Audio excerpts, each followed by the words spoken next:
നമസ്കാരം. 6 മണി വാർത്തകൾ ആരംഭിക്കുന്നു. ദില്ലിയിൽ ആം ആദ്മിയുമായുള്ള സഖ്യം ചർച്ചകൾ തകർത്ത കോൺഗ്രസ്. 7 ലോക്സഭാ മണ്ഡലങ്ങളിൽ 3 സീറ്റ് വേണമെന്ന കോൺഗ്രസ് പിടിവാശി അംഗീകരിക്കാൻ ആവില്ല എന്ന് ആം ആദ്മി അറിയിച്ചു. ആം ആദ്മി ഒറ്റയ്ക്ക് തെരഞ്ഞെടുപ്പിനെ നേരിടും.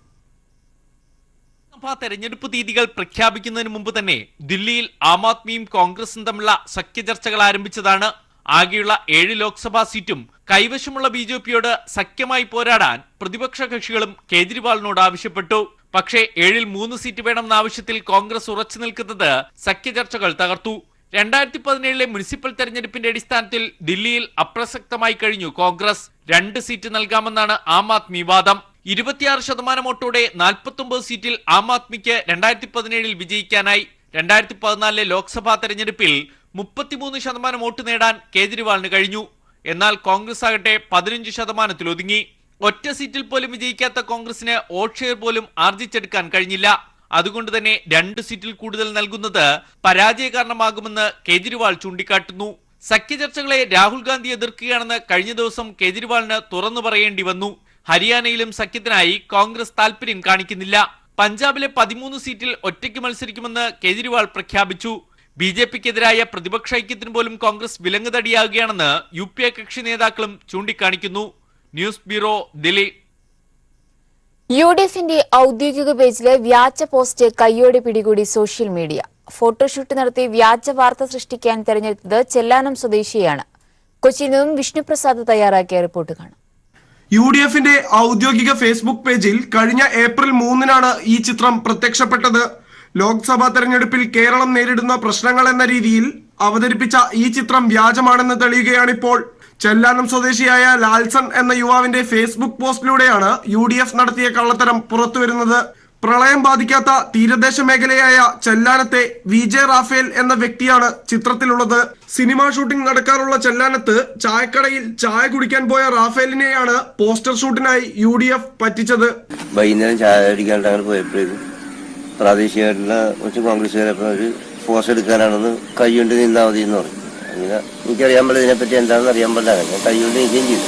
വിളിക്കാമെന്നറിയിച്ച് ഫോട്ടോ എടുത്തുപോയ UDFകാരെ പറ്റി പിന്നീട് റാഫേലിന് അറിയില്ല.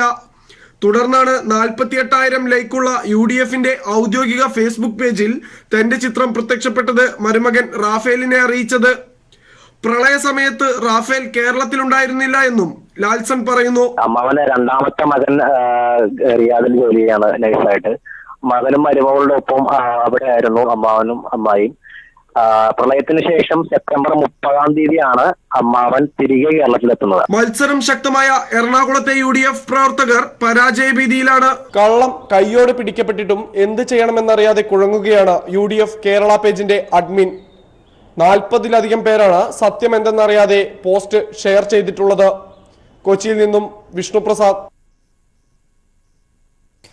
എറണാകുളം ലോക്സഭാ സ്ഥാനാർത്ഥി P. രാജീവ് രചിച്ച എന്തുകൊണ്ട് ഇടതുപക്ഷം എന്ന പുസ്തകം കൊച്ചിയിൽ പ്രകാശനം ചെയ്തു. ധനമന്ത്രി തോമസ് ഐസക് പുസ്തകത്തിന്റെ ആദ്യ പതിപ്പ് എഴുത്തുകാരി തനൂജ ഭട്ടതിരിക്ക് കൈമാറി. ഇന്നസെന്റാണ് പുസ്തകം പ്രസാധനം ചെയ്തിരിക്കുന്നത്. രാജീവ് തന്നെ രചിച്ച കാഴ്ചവെട്ടം എന്ന പുസ്തകത്തിന്റെ 2ാം പതിപ്പിന്റെ പ്രകാശനവും ചടങ്ങിൽ വെച്ച് നടന്നു. രാജ്യത്തെ ഇടതുപക്ഷത്തിന്റെ പ്രാധാന്യത്തെ ഓർമ്മിപ്പിക്കുകയാണ് എന്തുകൊണ്ട് ഇടതുപക്ഷം എന്ന പുസ്തകം. രാജ്യത്തിന്റെ സാമൂഹിക സാംസ്കാരിക മേഖലകളിൽ ഇടതുപക്ഷം ചെലുത്തുന്ന സ്വാധീനവും പുസ്തകം ചർച്ച ചെയ്യുന്നുണ്ട്. ധനമന്ത്രി തോമസ് ഐസക് പുസ്തകത്തിന്റെ ആദ്യ പതിപ്പ് എഴുത്തുകാരി തനൂജ ഭട്ടതിരിക്ക് നൽകി പുസ്തകം പ്രകാശനം ചെയ്തു. തെരഞ്ഞെടുപ്പ് പ്രചാരണത്തിനിടെ രാജീവ് ചടങ്ങിലെത്തി നന്ദി രേഖപ്പെടുത്തി. രാജീവ് തന്നെ രചിച്ച കാഴ്ചവട്ടം എന്ന പുസ്തകത്തിന്റെ 2ാം പതിപ്പിന്റെ പ്രകാശനവും ചടങ്ങിൽ വെച്ച് നടന്നു. 5000 കോടിയിലധികം നിക്ഷേപം വരുന്ന 2 വർഷങ്ങളിൽ കൊച്ചിയിൽ വേണ്ടിവരുമെന്ന് ധനമന്ത്രി തോമസ് ഐസക് പറഞ്ഞു. ഇത് കൊച്ചിയുടെ നഗരവികസനത്തിന് പുതിയ മാനം നൽകുമെന്നും അദ്ദേഹം പറഞ്ഞു. കേരളം എന്ന് പറയുന്നത് ഒരു വൈജ്ഞാനിക സമൂഹമായിട്ട് മാറണം. എല്ലാ വീട്ടിലും ഇന്റർനെറ്റ് വേണം. Now we are going to invest in that. Okay, എത്ര 2000 കോടി രൂപ. ഫോൺ എല്ലാ വീട്ടിലും 3 വർഷം കഴിയുമ്പോൾ നമ്മുടെ കേബിൾ TV ലൈൻ വലിക്കുന്ന പോലെ ലൈൻ, ഇൻഫാക്ട് കേബിൾ TV ലൈനിൽ കൂടിയായിരിക്കും ഇന്റർനെറ്റ് കൊടുക്കാൻ പോകുന്നത്. എല്ലാ വീട്ടിലും ഫ്രീ, ഒരു പരിധി വരെ എല്ലാവർക്കും. ഇങ്ങനെയുള്ള വലിയ ഗെയിം ചേഞ്ചേഴ്സിന് വലിയ ഇൻവെസ്റ്റ്മെന്റ് ആവശ്യമുണ്ട്. നഗരവികസനത്തിന്റെ ഭാഗമായി ജലഗതാഗത പദ്ധതികൾ, 3 ആശുപത്രികളുടെ വികസനം, തീരസംരക്ഷണ പദ്ധതികൾ, സീപോർട്ട് എയർപോർട്ട് റോഡ്, ഫ്ലൈ ഓവറുകൾ, പാലങ്ങൾ, പെട്രോ കെമിക്കൽ പാർക്ക് എന്നിവയ്ക്കാണ് തുക ചെലവാക്കുന്നത്. എന്നാൽ കിഫ്ബി വഴിയല്ലാതെ ഇവ നടപ്പാക്കാൻ സർക്കാർ 25 വർഷം ഭരണം മാറ്റിവെക്കേണ്ടി വരുമെന്നും അദ്ദേഹം ഓർമ്മിപ്പിച്ചു. News bureau, Kochi. ഇടതുപക്ഷത്തെ വിമർശിക്കില്ലെന്ന രാഹുലിന്റെ പ്രസ്താവന ഇടതുപക്ഷത്തിനെതിരെ പറയാൻ ഒന്നുമില്ലാത്തതുകൊണ്ടെന്ന് മുഖ്യമന്ത്രി പിണറായി വിജയൻ. രാഹുൽ ഗാന്ധിക്ക് LDFനെതിരെ പറയാനുണ്ടെങ്കിൽ പറയാമെന്നും മറുപടി പറയുന്നതുകൂടി കേൾക്കേണ്ടി വരുമെന്നും മുഖ്യമന്ത്രി പറഞ്ഞു. പ്രളയകാലത്തെ നാടിന്റെ ഒരുമ തകർക്കാൻ ശ്രമം നടക്കുകയാണ്. സാലറി ചലഞ്ച് അട്ടിമറിക്കാൻ ശ്രമിച്ചവരും വിദേശ സഹായം തടഞ്ഞവരുമാണ് ഇതിന് പിന്നിലെന്നും മുഖ്യമന്ത്രി പറഞ്ഞു.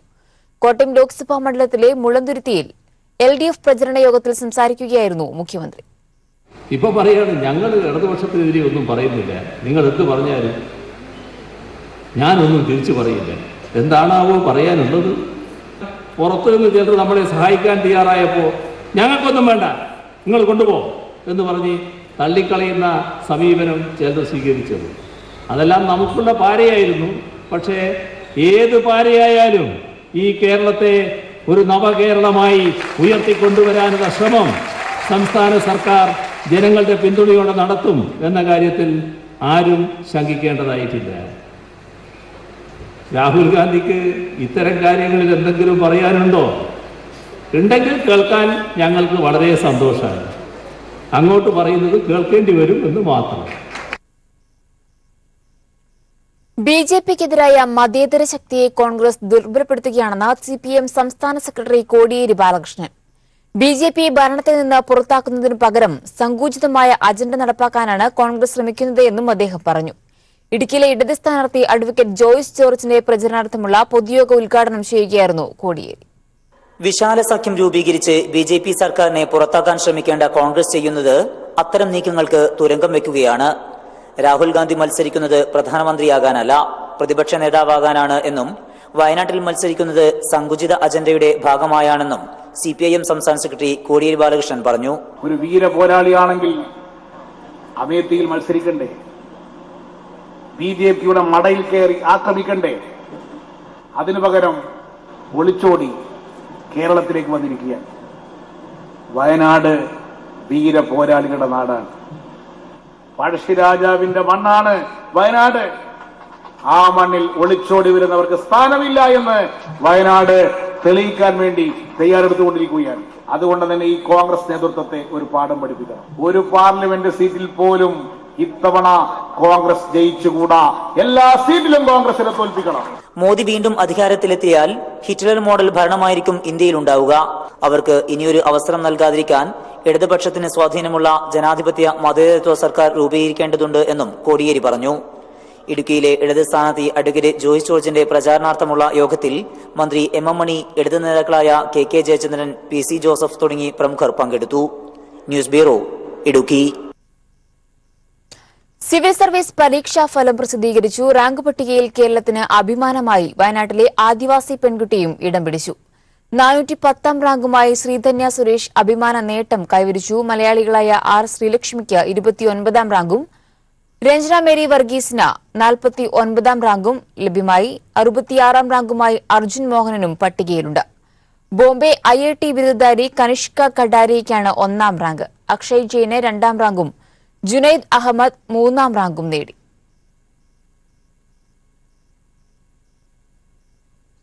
സാമൂഹ്യ പിന്നോക്കാവസ്ഥയോട് പൊരുതി സിവിൽ സർവീസ് പരീക്ഷയിൽ 410ാം റാങ്ക് കരസ്ഥമാക്കിയ വയനാട്ടിലെ ശ്രീധന്യ സുരേഷിനെ മുഖ്യമന്ത്രി പിണറായി വിജയൻ അഭിനന്ദിച്ചു. കൂടുതൽ ഉയരങ്ങളിലേക്ക് എത്താൻ എല്ലാവിധ ആശംസകളും നേർന്നതോടൊപ്പം ഉയർന്ന വിജയം കരസ്ഥമാക്കിയ മറ്റു മലയാളി വിദ്യാർത്ഥികളെ മുഖ്യമന്ത്രി അഭിനന്ദിച്ചു. സിവിൽ സർവീസ് പരീക്ഷയിൽ വിജയം കരസ്ഥമാക്കുന്ന ഗോത്രവിഭാഗത്തിൽപ്പെടുന്ന ആദ്യ ആളാണ് ശ്രീധന്യ സുരേഷ് എന്നും ഉന്നതങ്ങളിലെത്താൻ എല്ലാ ആശംസകളും നേരുന്നുവെന്നും ഗവർണർ P സദാശിവം പറഞ്ഞു. പരാജയഭീതിയിൽ LDFനെതിരെ വ്യാജ പ്രചരണവുമായി UDF കോട്ടയം ലോക്സഭാ മണ്ഡലത്തിലെ LDF സ്ഥാനാർത്ഥി VN വാസവൻ പ്രചരണത്തിന് അമിതമായി പണം ചെലവഴിക്കുന്നുവെന്നാണ് UDFന്റെ ആരോപണം. എന്നാൽ കേരള കോൺഗ്രസ് തർക്കം മൂലം പ്രചരണ പരിപാടികൾ ഇവന്റ് മാനേജ്മെന്റിനെ UDF ഏൽപ്പിച്ചത് വിവാദമായിരിക്കുകയാണ്. LDFന് വിപുലമായ സംഘടനാ സംവിധാനമുള്ള കോട്ടയം മണ്ഡലത്തിൽ ആബാലവൃദ്ധം ജനങ്ങളാണ് പോസ്റ്ററുകളും ബോർഡുകളും ചുവരെഴുത്തുകളും ഒരുക്കിയത്. വരണം വാസവൻ എന്ന ഹ്രസ്വചിത്രം ഒരുക്കിയതാകട്ടെ VN വാസവന്റെ ഉറ്റ സുഹൃത്തുമായ പ്രശസ്ത സംവിധായകൻ ജയരാജാണ്. ഇതിനെയാണ് തോൽവി മുന്നിൽ കണ്ട UDF ക്യാമ്പ് ദുഷ്പ്രചരണത്തിനായി ഉപയോഗിക്കുന്നത്. ഇങ്ങനെ കോടികൾ കുടഞ്ഞിട്ടാൽ വോട്ട് കിട്ടും എന്ന് ആരെങ്കിലും ധരിക്കുന്നത് ശരിയാണോ? ഞങ്ങൾക്ക് കാശുമില്ല, പണത്തിന്റെ മോടിയാണ്. ആരോപണവുമായി രംഗത്തെത്തിയെങ്കിലും UDF ഇക്കാര്യത്തിൽ പരാതി നൽകിയിട്ടില്ല. ഇപ്പൊ പരാതിയെ കുറിച്ച് പറഞ്ഞാൽ പറയും ഭയപ്പാട് കൊണ്ടാണെന്ന് പറയും. അതുകൊണ്ട് ഇപ്പൊ പരാതി നമ്മൾ മിണ്ടുന്നില്ല. അതേസമയം UDFന്റെ പരാജയ ഭീതിയാണ് ആരോപണത്തിന് പിന്നിലെന്നും ചെലവഴിക്കുന്ന പണത്തിന് കൃത്യമായ കണക്കുണ്ടെന്നും VN വാസവൻ പ്രതികരിച്ചു. ഇടതുപക്ഷ ജനാധിപത്യ മുന്നണിക്ക് അങ്ങനെ ഏതെങ്കിലും തരത്തിൽ കോടികൾ മുടക്കാൻ കോടികൾ കയ്യിലില്ല. അതുള്ളത് NDAയ്ക്കും UDFനും. അവരത് ചെയ്തുകൊണ്ടിരിക്കുന്നത് മറയിടാൻ വേണ്ടിയാണ് ഇടതുപക്ഷ ജനാധിപത്യ മുന്നണിക്കെതിരായി അടിസ്ഥാനരഹിതമായ ആരോപണങ്ങൾ ഉന്നയിക്കുന്നത്. കോൺഗ്രസ് കേരള കോൺഗ്രസ് തർക്കം മൂലം UDF പ്രചാരണം മണ്ഡലത്തിൽ നിർജ്ജീവമാണ്. അത് മറികടക്കാൻ പ്രവർത്തകരില്ലാത്ത UDF ഈവന്റ് മാനേജ്മെന്റ് ഗ്രൂപ്പുകൾ വഴിയാണ് പ്രചാരണം നടത്തുന്നത്. News bureau, Kottayam. പ്രളയവുമായി ബന്ധപ്പെട്ട് അമിക്കസ് ക്യൂറി രാഷ്ട്രീയം കളിക്കുന്നുവെന്ന് MM മണി. റിപ്പോർട്ട് മാധ്യമങ്ങൾക്ക് നൽകിയത് ഇതിന്റെ തെളിവാണ്. UPA സർക്കാരിന്റെ ആളായിരുന്നു അമിക്കസ് ക്യൂറി എന്നും മന്ത്രി MM മണി പറഞ്ഞു. ഇപ്പോ സുപ്രീം കോടതി ഹൈക്കോടതി നിയോഗിച്ച അമിക്കസ് ക്യൂറി ഒരു വക്കീല്, അദ്ദേഹം റിപ്പോർട്ട് കോടതിക്ക് കൊടുക്കുന്നതോടൊപ്പം പത്രക്കാർക്കും കൊടുത്തിരിക്കുകയാണ്. പത്രക്കാരിന് കൊണ്ടുവന്നപ്പോ തന്നെ ചെന്നിത്തല പറഞ്ഞു തുടങ്ങി 450 പേരുടെ മരണത്തിന് പിണറായി വിജയൻ ഉത്തരം പറയണം. എന്റെ പ്രിയപ്പെട്ട നാട്ടുകാരെ ആളെ പറ്റിക്കാൻ വേണ്ടി രാഷ്ട്രീയം കളിക്കുകയാണ്. കോടതിയെ പോലും ഈ കാര്യത്തിൽ വഞ്ചിച്ചിരിക്കുന്നു എന്നാണ് ഞങ്ങൾക്ക് തോന്നിയിരിക്കുന്നത്. കോടതി കൊടുത്തതല്ല റിപ്പോർട്ട്, മനസ്സിലായില്ലേ? അന്വേഷിക്കാൻ പറഞ്ഞെന്ന് പറഞ്ഞാൽ അത് അന്തിമമൊന്നുമല്ല. അയക്ക് തോന്നിയ വിവരക്കേട് എഴുതി കൊടുത്തിരിക്കുക. അത് അംഗീകരിക്കണോ വേണ്ടയോ ഇനി എന്ത് ചെയ്യണമെന്നൊക്കെ കോടതിയാണ് തീരുമാനിക്കണ്ടേ. പക്ഷെ അതിന്റെ കോടതി കൊണ്ട് കോപ്പി കൊടുത്ത് പത്രക്കാർക്കും കൊടുത്തു. അദ്ദേഹം കേന്ദ്ര ഗവൺമെന്റിന്റെ ഒരാളാ. ആരാ? UPA ഗവൺമെന്റിലെ ഒരു കേന്ദ്ര ഗവൺമെന്റ് വക്കീലായിരുന്നു അദ്ദേഹം. അതുകൊണ്ട് അയാളവർക്ക് രാഷ്ട്രീയം കളിച്ചതാണ്. അതാണ് ബഹുമാനപ്പെട്ട കോടതിയെ തന്നെ ഉപയോഗപ്പെടുത്തിക്കൊണ്ടാണ്. ഇതാണ് പ്രിയമുള്ളൊരു കോൺഗ്രസുകാരുടെ പണി. ഇതാണ്. കൊല്ലം ലോക്സഭാ മണ്ഡലത്തിൽ ഇടതുമുന്നണി സ്ഥാനാർത്ഥി KN ബാലഗോപാൽ കൊല്ലം കോർപ്പറേഷൻ പരിധിയിൽ പര്യടനം നടത്തി. UDF സ്ഥാനാർത്ഥി കുണ്ടറയിലും BJP സ്ഥാനാർത്ഥി KV സാബു കൊല്ലത്തും പര്യടനം നടത്തി. കൊല്ലം ഉളിയക്കോവിലിൽ പാവപ്പെട്ട കോളനി നിവാസികൾ മണിക്കൂറുകളോളം കാത്തുനിന്നാണ് തങ്ങളുടെ സ്ഥാനാർത്ഥി KN ബാലഗോപാലിന് സ്വീകരണം നൽകിയത്. ഉമ്മൻചാണ്ടി കൊടുക്കാതിരുന്നതാണ്, അതുകൂടെ കൊടുത്തു ഈ ഗവൺമെന്റ്. ഇപ്പൊ 1200 ഉണ്ട്. നേരത്തെ 600 അവർ പ്രഖ്യാപിച്ചു കൊടുത്തില്ല. ഇപ്പൊ 1200 ഉണ്ട്. എന്നാലും UDF നേതാക്കന്മാർ വന്ന് പറഞ്ഞു ചോദിക്കും, ഇപ്പൊ കിട്ടുന്നില്ലയോ? നേരത്തെ ഒന്നും കൊടുക്കാത്തവരാ. അപ്പൊ ഇതാണ് അവരുടെ പരിപാടി. അപ്പൊ LDF ഗവൺമെന്റ് ഉറപ്പായിട്ട് പറഞ്ഞിരിക്കുകയാണ് 1500 ആക്കും പെൻഷൻ. UDF സ്ഥാനാർത്ഥി NK പ്രേമചന്ദ്രൻ കുണ്ടറയിലും BJP സ്ഥാനാർത്ഥി VK സാബു കൊല്ലത്തും വോട്ടർമാരെ കണ്ടു. ഉമ്മൻചാണ്ടി വിവിധ തെരഞ്ഞെടുപ്പ് യോഗങ്ങളിൽ പങ്കെടുത്തു. ന്യൂസ് ബ്യൂറോ, കൊല്ലം. എറണാകുളം അങ്കമാലി അതിരൂപതയിലെ വിവാദ ഭൂമി ഇടപാട് സംബന്ധിച്ച അന്വേഷണ റിപ്പോർട്ട് വത്തിക്കാന് കൈമാറി. സഭയിലെ ആഭ്യന്തര അന്വേഷണ സമിതിയുടെ റിപ്പോർട്ടാണ് കൈമാറിയത്.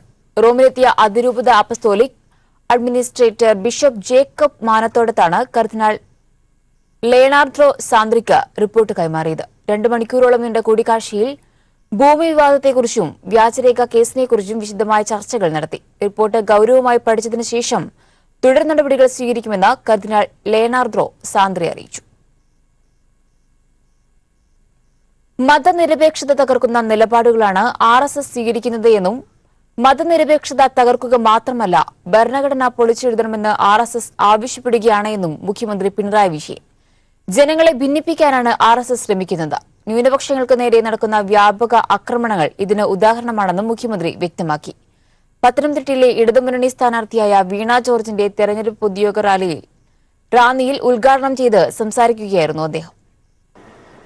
ഈ തെരഞ്ഞെടുപ്പിലെ രാജ്യത്തെ നിലനിൽപ്പാണ് പ്രധാനം. തെരഞ്ഞെടുക്കപ്പെടുന്നയാള് നല്ല ഉറപ്പോടെ മതനിരപേക്ഷതയുടെ ഭാഗത്ത് നിൽക്കുന്നയാളാകും. ഇക്കാര്യത്തിൽ ജനങ്ങൾക്ക് വിശ്വസിക്കാവുന്ന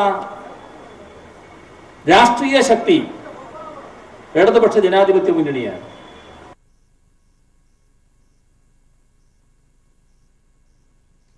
മാനാഞ്ചിറ സ്ക്വയറിൽ സ്കൂൾ അനുഭവങ്ങൾ പങ്കുവച്ച വിദ്യാർത്ഥികൾ ഒത്തുചേർന്നു. പ്രദീപ് കുമാർ MLAയുടെ നേതൃത്വത്തിൽ അന്താരാഷ്ട്ര നിലവാരത്തിലേക്ക് ഉയർത്തിയ കോഴിക്കോട് നടക്കാവിലെയും മെഡിക്കൽ കോളേജ് ക്യാമ്പസ് സ്കൂളിലെയും കുട്ടികളാണ് ഒത്തുകൂടിയത്.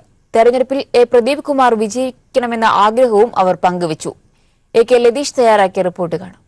കോഴിക്കോട് നോർത്ത് MLA പ്രദീപ് കുമാർ നേതൃത്വം നൽകുന്ന പ്രിസം പദ്ധതിയിലൂടെയാണ് കോഴിക്കോട് നടക്കാവ് സ്കൂൾ രാജ്യത്ത് തന്നെ ശ്രദ്ധേയമായ ഒരു ഗവൺമെൻറ് സ്കൂളായി മാറിയത്.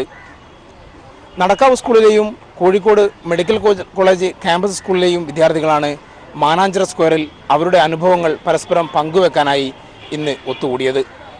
എങ്ങനെയാണ് ഈ ഒരു അന്താരാഷ്ട്ര നിലവാരമുള്ള ഒരു സ്കൂളിൽ പഠിക്കാൻ ഒരു ഭാഗ്യം ലഭിക്കുക എന്ന് പറഞ്ഞാൽ തന്നെ വലിയൊരു കാര്യമാണല്ലോ. എത്രത്തോളം സൗകര്യങ്ങൾ നമ്മുടെ സ്കൂളിലുണ്ട്? ഞാൻ 5ാം ക്ലാസ് തൊട്ടാണ് ഈ സ്കൂളിൽ ചേരുന്നത്. അപ്പോൾ അന്നത്തെ ഒരു സിറ്റുവേഷൻ വെച്ച് നോക്കുമ്പോൾ ശരിക്കും പൊട്ടിപ്പൊടിഞ്ഞ ഒരുപാട് കെട്ടിടങ്ങളെല്ലായിരുന്നു ഉള്ളായിരുന്നു. നമ്മുടെ പ്രതിവേട്ടൻ്റെ ഒരു ചിന്തയിലാണ് അത് ഇത്രയും മോഡിഫൈ ചെയ്യാനുള്ള ഒരു കാരണം. അപ്പോൾ പ്രതിവേട്ടൻ്റെ ആ ഒരു എന്താ പറയുക, ആ ഒരു വിഷൻ ശരിക്കും നമ്മുടെ സ്കൂളിനെ ഉയർത്തിയായിരുന്നു. ഒരുപാട് ഫെസിലിറ്റീസ് ഉണ്ട്. ശരിക്കും മറ്റൊരു ഗവൺമെൻറ് സ്കൂളിലും കിട്ടാത്ത ഒരുപാട് സൗകര്യങ്ങൾ ഞങ്ങൾക്ക് ലഭിക്കുന്നുണ്ട്. ഇപ്പോൾ ഇൻ്റർനാഷണൽ സ്കൂളുകളാവട്ടെ, പ്രൈവറ്റ് സ്കൂളുകളാവട്ടെ, അവർക്കൊന്നും ലഭിക്കാത്ത ഒരുപാട് കാര്യങ്ങളുണ്ട്. അതൊരു സാധാരണക്കാർ പഠിക്കുന്ന ഗവൺമെൻറ് സ്കൂളിൽ ലഭിക്കുക എന്ന് പറയുമ്പോൾ അത് ഒരു മഹത്തരമായിട്ടുള്ള കാര്യമായിട്ട് ഞാൻ വിചാരിക്കുന്നത്. അതിന് പ്രതിഭടനാണ് ഒരുപാട് കടപ്പെട്ടിട്ടുണ്ട്. പ്രദീപ് കുമാർ സാറ് ഞങ്ങൾക്ക് കുറേ നേട്ടങ്ങൾ തരാൻ സാധിച്ചിട്ടുണ്ട്. അതുപോലെ തന്നെ ഈ ലോക്സഭ തെരഞ്ഞെടുപ്പിൽ സാർ ജയിക്കണമെന്നാണ് എൻ്റെയും എൻ്റെ എല്ലാ കൂട്ടുകാരുടെയും ആഗ്രഹം. നല്ല സ്മാർട്ട് ക്ലാസ് റൂമാണ്. ഞങ്ങൾ സ്കൂളിലെ പ്ലേയേഴ്സ് ആണ്, ഹോക്കി പ്ലേയേഴ്സ് ആണ്. ഞങ്ങൾക്ക് അത്രയും വലിയൊരു കോട്ടൊക്കെ കിട്ടാറുണ്ടെങ്കിൽ വലിയ ഭാഗ്യമാണ്. പിന്നെ ഞങ്ങളിപ്പോൾ എല്ലാവരും സ്റ്റേറ്റ് പ്ലേയേഴ്സ് ഉണ്ട്, നാഷണൽ പ്ലേയേഴ്സ് ഉണ്ട്. എല്ലാത്തിനും കാരണം ഞങ്ങളുടെ സ്കൂളാണ്. സ്കൂൾ വലിയ സപ്പോർട്ടാണ്. പിന്നെ പ്രദീപ് കുമാർ സാറ് എല്ലാവരും ഭയങ്കര സപ്പോർട്ടാണ്. അതുകൊണ്ട് തന്നെയാണ് ഞങ്ങൾ ആദ്യം പഠിക്കാൻ വന്നപ്പോൾ ചെറിയ ഗ്രൗണ്ട്, ചെറിയ ക്ലാസ്. ഇപ്പം മാറി ഫുൾ ഡിജിറ്റൽ ക്ലാസ് റൂം, അടിപൊളി ബെഞ്ച്, യൂണിഫോം, നല്ല ഗ്രൗണ്ട്, ബിൽഡിംഗ് ഒക്കെ മാറി.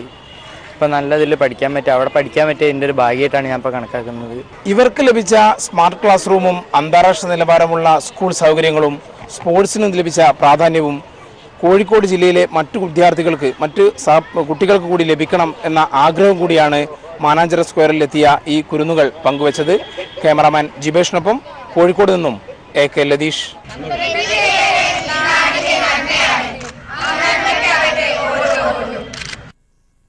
വാർത്തകൾ തുടരുന്നു.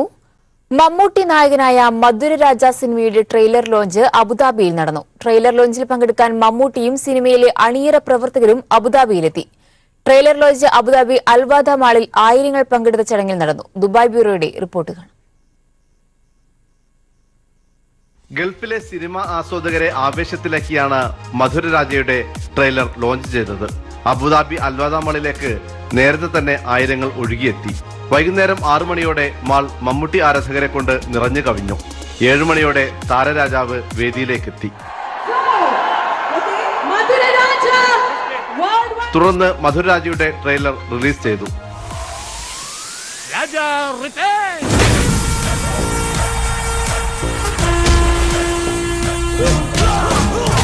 ചിന്ന രാജാനൊരു തമ്പി മാറി താനാണോ രാജ? മധുരൈ രാജ തെന്നിന്തൻ മക്കൾക്ക് ചിത്തലൈവർ. മലയാളികൾക്കുള്ള വിഷുക്കണിയാണ് മധുരരാജ എന്ന് മമ്മൂട്ടി പറഞ്ഞു. പ്രവാസികളുടെ നിറഞ്ഞ സ്നേഹത്തിനും പിന്തുണക്കും മമ്മൂട്ടി നന്ദി പറഞ്ഞു. ഏറെ ആനന്ദിപ്പിക്കുകയും സന്തോഷിപ്പിക്കുകയും ചെയ്യുന്ന ഒരു സിനിമ തന്നെയായിരിക്കും മധുരരാജ. രാജ മധുരയിൽ നിന്നാണ് വരുന്നത്. മധുരരാജ സിനിമയിലെ ആക്ഷൻ ഡയലോഗുകളും മമ്മൂട്ടി ആരാധകർക്കായി പങ്കുവച്ചു. അഭിനേതാക്കളായ Salim Kumar, Anusree, Ramesh Pisharody, Baiju Johnson, action choreographer Peter Hein, ചിത്രത്തിന്റെ നിർമ്മാതാവ് നെൽസൺ തുടങ്ങിയവരും മമ്മൂട്ടിക്കൊപ്പം വേദിയിലെത്തി. Lulu group corporate communication head നന്ദകുമാറും ചടങ്ങിൽ പങ്കെടുത്തു. ഏപ്രിൽ 12-നാണ് മധുരരാജ കേരളത്തിലും മറ്റു രാജ്യങ്ങളിലും റിലീസ് ചെയ്യുന്നത്. ഫാസ്റ്റ് ഫിലിംസാണ് മധുരരാജ UAE എത്തിക്കുന്നത്. അബുദാബിയിൽ നിന്ന് ക്യാമറമാൻ അനീഷ് കണ്ണൂരിനൊപ്പം ടി ജമാലുദ്ദീൻ. നാമനിർദ്ദേശ പത്രികകളുടെ സൂക്ഷ്മ പരിശോധന പൂർത്തിയായപ്പോൾ കാസർഗോഡ് ലോക്സഭാ മണ്ഡലത്തിൽ മത്സരരംഗത്തുള്ളത് 9 സ്ഥാനാർത്ഥികൾ. മണ്ഡലത്തിൽ പ്രചരണ രംഗത്ത് സജീവമാണ് മുന്നണികൾ. രാഷ്ട്രീയം പറയാൻ രാഹുൽ ഗാന്ധി തയ്യാറാകണമെന്നും മറുപടി പറയാൻ ഇടതുപക്ഷം സന്നദ്ധമാണെന്നും തെരഞ്ഞെടുപ്പ് പൊതുയോഗത്തിൽ പ്രസംഗിച്ച CPI ദേശീയ നിർവാഹക സമിതി അംഗം ബിനോയ് വിശ്വം MP പറഞ്ഞു.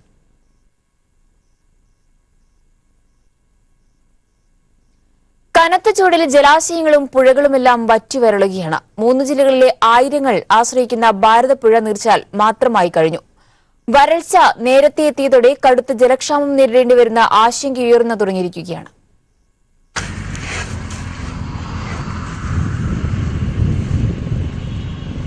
പ്രളയകാലത്ത് ആ പാലം വരെ നിറഞ്ഞൊഴുകിയിരുന്നു ഭാരതപ്പുഴ. എന്നാൽ ഇന്ന് ആർക്കും ഇറങ്ങിച്ചെല്ലാവുന്ന ഒരു മണൽത്തുരുത്ത് മാത്രമായി പുഴ മാറിയിരിക്കുന്നു. തമിഴ്നാട്ടിലെ ആനമലയിൽ നിന്നുദ്ഭവിച്ച് അറബിക്കടലിലേക്ക് 209 കിലോമീറ്റർ നീളത്തിലൊഴുകുന്ന കേരളത്തിലെ രണ്ടാമത്തെ വലിയ നദി ഭാരതപ്പുഴ. നിറഞ്ഞൊഴുകിയിരുന്ന പ്രതാപകാലത്തിന്റെ ഓർമ്മകൾ മാത്രമാണെന്ന് പുഴ. നദിയുടെ നടുവിൽ വലിയ മണൽക്കൂനകളും കുറ്റിക്കാടുകളും. ഇതിനിടയിലൂടെ ചെറിയ നീരുറവ് പോലെ നിലയൊഴുകുന്നു. 4 ദശാബ്ദത്തിനിടയിലെ ഏറ്റവും വലിയ ജലനിരപ്പുമായി നില കഴിഞ്ഞ മഴക്കാലത്ത് ഇരുകരയും മുട്ടിയൊഴുകിയിരുന്നു. എന്നാൽ മഴ മാറിയതോടെ നേർത്തു വന്ന പുഴയിന്ന് ചെറിയ നീർച്ചാലായി മാറി. പുഴയിലും പ്രത്യേകിച്ച് ചെറിയ അരുവികൾ, സ്ട്രീംസ്, അതിൽ നമ്മുടെ അമിതമായ മഴ മൂലം അതിൽ മുകൾ ഭാഗത്തുണ്ടായിരുന്ന ചപ്പ് ചവറും അതുപോലെ തന്നെ പുല്ലുവർഗ്ഗങ്ങളും എല്ലാം ഒലിച്ചുപോയി. ചെളി കംപ്ലീറ്റ് പോയി. അതെല്ലാം ഒന്നുകിൽ പാറയായിട്ട് മാറി അല്ലെങ്കിൽ മണലായിട്ട് മാറി. അപ്പോൾ അവിടുന്ന് പെട്ടെന്ന് വെള്ളം ഒലിച്ചു പോകും, അല്ലെങ്കിൽ ആവിയായിട്ട് പോകും. അവിടെ പിടിച്ചു നിർത്തി മെല്ലെ ഒഴുകാൻ വേണ്ടിയുള്ള ഒരു സന്ദർഭം അവിടെ ഇല്ല. അത് കാരണമാണ് പെട്ടെന്ന് ഡ്രൈ ആവുന്നത്. പുഴയിലും അതുപോലെ തന്നെ. പുഴയിൽ കിടന്നിരുന്ന ചെളി കംപ്ലീറ്റ് പോയി. അത് പോയി കഴിഞ്ഞാൽ പിന്നെ മണലാണ്. മണൽ ഒന്നുകിൽ താഴേക്ക് വെള്ളം പോകും, അല്ലെങ്കിൽ ആവിയായിട്ട് പോകും. ഇതാണ് ഇപ്പം നടക്കുന്നത്. നിലയുടെ പോഷക നദികളായ തൂതപ്പുഴയും കൽപ്പാത്തിപ്പുഴയും ഗായത്രിപ്പുഴയും കണ്ണാടിപ്പുഴയുമെല്ലാം വരണ്ടു തുടങ്ങി. പാലക്കാട്, തൃശൂർ, മലപ്പുറം ജില്ലകളിലെ ആയിരക്കണക്കിന് ജനങ്ങൾ കുടിവെള്ളത്തിനും കൃഷിക്കുമെല്ലാമായി ഭാരതപ്പുഴയെ ആശ്രയിക്കുന്നുണ്ട്. നേരത്തെ വരൾച്ചയെത്തിയതിനാൽ പുഴകളിലെ തടയണകളടക്കം വറ്റിയതോടെ മലമ്പുഴ ഡാം തുറന്ന് ഇപ്പോൾ തടയണകൾ നിറച്ചു തുടങ്ങിയിട്ടുണ്ട്. നിറഞ്ഞൊഴുകിയ വഴികൾ വേനൽ കടുക്കും മുമ്പേ നീർച്ചാലായി മാറിക്കഴിഞ്ഞു. വരാനിരിക്കുന്ന വലിയ പ്രതിസന്ധിയുടെ നാളുകളെക്കുറിച്ച് ഈ പുഴ മുന്നറിയിപ്പ് നൽകുന്നു. ഒറ്റപ്പാലത്ത് നിന്നും സിജു കണ്ണൻ. വയനാട്ടിൽ LDF സഹകരണത്തോടെ ബത്തേരി നഗരസഭാ ചെയർപേഴ്സണായി തുടരുന്ന കേരള കോൺഗ്രസ് മാണി വിഭാഗത്തിന്റെ പ്രതിനിധി രാജിവെക്കണമെന്ന UDF ആവശ്യം ചെയർപേഴ്സൺ TL സാബു തള്ളിയതോടെ UDFിൽ തർക്കം രൂക്ഷമായിരിക്കുകയാണ്. നഗരസഭയിലെ LDF ഭരണത്തെ പ്രതിസന്ധിയിലാക്കില്ല എന്ന് TL സാബു പറഞ്ഞു. കഴിഞ്ഞ തദ്ദേശ സ്വയംഭരണ സ്ഥാപനങ്ങളിലേക്കുള്ള തെരഞ്ഞെടുപ്പിന് ശേഷം ബത്തേരി നഗരസഭയിൽ LDF ഭരിക്കുന്നത് കേരള കോൺഗ്രസ് മാണി വിഭാഗവുമായി സഹകരിച്ചാണ്. മാണി വിഭാഗം UDFിൽ ചേർന്നപ്പോഴും ബത്തേരി നഗരസഭയിലെ ധാരണ തുടർന്നു. ധാരണ പ്രകാരം നിലവിൽ ബത്തേരി നഗരസഭയിലെ ചെയർപേഴ്സൺ മാണി വിഭാഗത്തിന്റെ പ്രതിനിധി TL സാബുവാണ്. തെരഞ്ഞെടുപ്പ് അടുത്തതോടെ മാണി വിഭാഗം ഈ സഖ്യം ഉപേക്ഷിക്കണമെന്നാണ് UDF സമ്മർദ്ദം. നഗരസഭാ ഭരണത്തെ താഴെയിറക്കാൻ UDF നേരത്തെ BJPയുമായി ധാരണയുണ്ടാക്കി അവിശ്വാസ പ്രമേയം കൊണ്ടുവന്നിരുന്നു. അവസാന നിമിഷം ഇത് തകർന്നു. നഗരസഭയിൽ കേരള കോൺഗ്രസ് മാണി വിഭാഗം നേരത്തെയുണ്ടാക്കിയ ധാരണയിൽ ഉറച്ചുനിന്നു. ലോക്സഭാ തെരഞ്ഞെടുപ്പെടുത്തതോടെ സമ്മർദ്ദം ശക്തമാക്കുകയാണ് UDF. മാണി വിഭാഗം സംസ്ഥാന നേതൃത്വം TL സാബുവിന്റെ രാജി ആവശ്യപ്പെട്ടെങ്കിലും രാജിവെച്ച് LDF ഭരണത്തെ പ്രതിസന്ധിയിലാക്കില്ലെന്ന് ചെയർപേഴ്സൺ പറഞ്ഞതോടെ UDF തലവേദനയിലാണ്. വിലപേശൽ രാഷ്ട്രീയത്തിന്റെ ഭാഗമായിട്ടാണ് കേരള കോൺഗ്രസ് സംസ്ഥാന കമ്മിറ്റിയും ജില്ലാ കമ്മിറ്റിയും ബത്തേരി നഗരസഭ ചെയർമാൻ സ്ഥാനത്തു നിന്ന് രാജിവെക്കാൻ വേണ്ടി എന്നോട് ആവശ്യപ്പെട്ടു. രാജിവെച്ചില്ലെങ്കിൽ TL സാബുവിനെതിരെ നിയമ നടപടി സ്വീകരിക്കുമെന്ന് മാണി വിഭാഗം ജില്ലാ പ്രസിഡന്റ് KJ ദേവസ്യ പറഞ്ഞു. നഗരസഭയിലെ പിന്തുണയുടെ പേരിൽ രാഹുൽ ഗാന്ധിയുടെ പ്രചരണ പ്രവർത്തനങ്ങളിൽ മാണി വിഭാഗത്തെ UDF പങ്കെടുപ്പിക്കുന്നില്ല. പ്രാദേശിക നീക്കുപോക്കുകൾ വിവാദമാക്കേണ്ടതില്ല എന്നായിരുന്നു മാണി വിഭാഗം ആദ്യം നിലപാടെടുത്തത്. എന്നാൽ സമ്മർദ്ദം ശക്തമായതോടെ രാജിവെക്കാൻ നിർദ്ദേശിക്കുകയായിരുന്നു. News bureau, Wayanad.